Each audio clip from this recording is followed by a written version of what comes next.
ও একটা টাউট, চিটিংবাজ। ও দিল্লিতে ছুটেছিল দেখছেন তো, শান্তনু সেন, সুজিত বসু ছুটছে। ওকে এবার দিল্লিতে খালি পায়ে যেতে হবে। নাম না করে সাংবাদিকদের মুখে অভিষেকের প্রশ্ন শুনতেই রেগে লাল শুভেন্দু অধিকারী। তিনি সাংবাদিকদের মুখে অভিষেকের নাম শুনতেই তাকে বেনজির ভাষায় আক্রমণ করলেন। বলছেন তিনি নাকি চিটিংবাজ। এসআইআরকে কেন্দ্র করে বাংলার রাজ্য রাজনীতি ক্রমশ উত্তাল হচ্ছে। মঙ্গলবার এসআইআর ঘোষণার পর থেকেই বাংলায় শুরু এসআইআর এর দ্বিতীয় পর্যায়। এই আবহে এবার মুখ্য নির্বাচন কমিশনার জ্ঞানেশ কুমারের উদ্দেশ্যে হুঙ্কার দিয়েছেন তৃণমূলের সাংসদ তথা তৃণমূলের second in command Abhishek Banerjee. তিনি হুঁশিয়ারি দিয়ে বলছেন, একটা বৈধ ভোটারের নাম যদি বাদ যায় বাংলা থেকে, 1 লক্ষ লোক ইলেকশন কমিশনের অফিস ঘেরাও করবে। মঙ্গলবার পশ্চিম বর্ধমানের দুর্গাপুরে এসবি মোড়ে জগদ্ধাত্রী পুজোর উদ্বোধনে যান বিরোধী দলনেতা শুভেন্দু অধিকারী। এই বিষয়ে এক সাংবাদিক রাজ্যের বিরোধী দলনেতাকে সেখানে অভিষেক ব্যানার্জির এই মন্তব্য টেনে প্রশ্ন করতেই শুভেন্দু বলেন, ও একটা টাউট, চিটিংবাজ। ও দিল্লিতে ছুটেছিল দেখেছেন তো, শান্তনু সেন, সুজিত বসু ছুটছে। ওকে দিল্লিতে খালি পায়ে যেতে হবে। দিল্লি পুলিশের লাঠি সাইজ 6 ফুট। কি বলেছেন বিরোধী দলনেতা শুভেন্দু অধিকারী শুনব।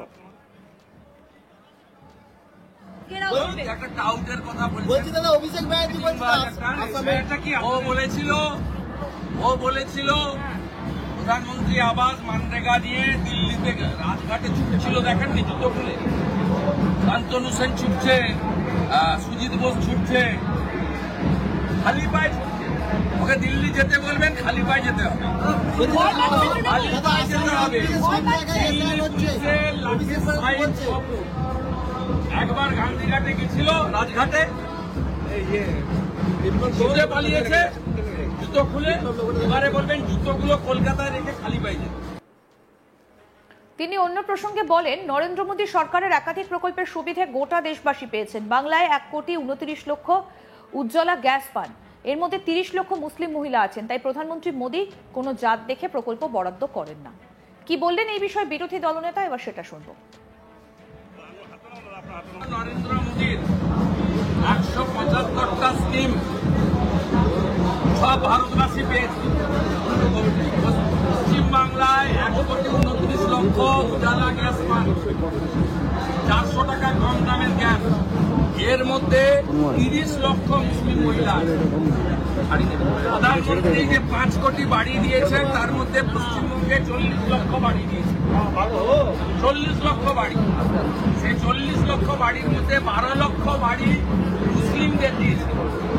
প্রধানমন্ত্রী যে 14 কোটি শৌচালয় নির্মাণের টাকা দিয়েছেন দেশে, পশ্চিমবঙ্গে 72 লক্ষ দিয়েছেন, তার 22 লক্ষ মুসলিমরা পেয়েছে। প্রতি মাসে, প্রতি বছরে 6,000 টাকা করে পিএম কিষাণ সম্মান নিধি পশ্চিমবঙ্গে 50 লক্ষ কৃষক পাচ্ছেন। তার মধ্যে 18 লক্ষ মুসলমান কৃষক পাচ্ছেন।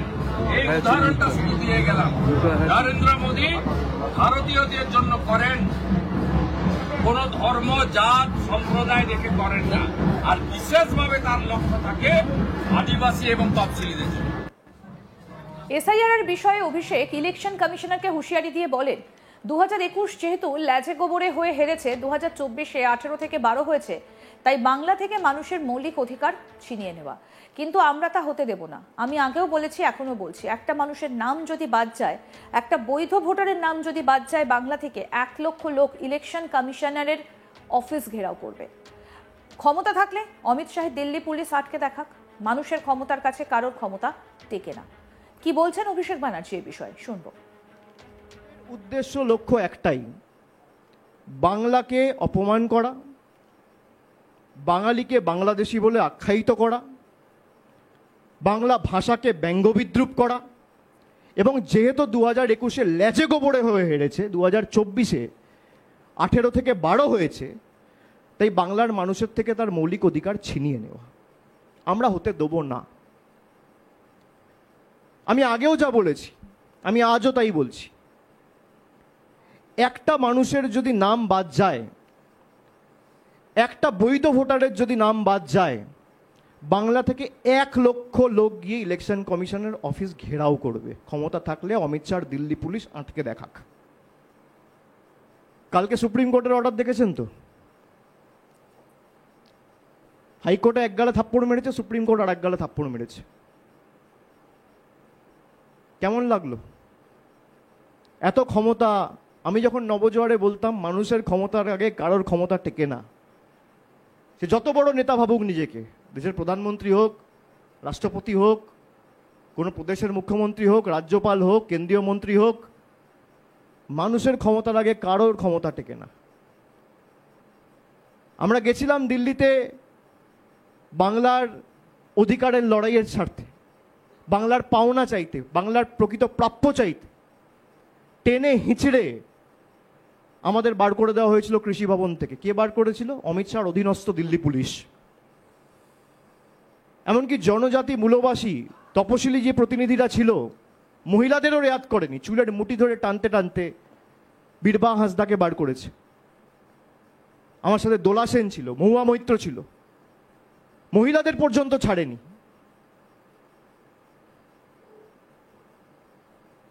আমরা বলেছিলাম যে হয় আমরা এই লড়াই দিল্লিতে নিয়ে গিয়ে জমিদারদের বোঝাবো যে বাংলার ক্ষমতা কত ধানে কত চাল, আর নাহলে বিকল্প অর্থের ব্যবস্থা করব। আমাদের সরকার প্রায় 59 লক্ষ প্রকৃত জব কার্ড হোল্ডার, যাদের টাকা বাকি ছিল 2024 সালের ফেব্রুয়ারি মাসের প্রত্যেকটা লোকের ব্যাংক অ্যাকাউন্টে টাকা ডাইরেক্ট ব্যাংক ট্রান্সফারের মাধ্যমে টাকা পৌঁছে দিয়েছে।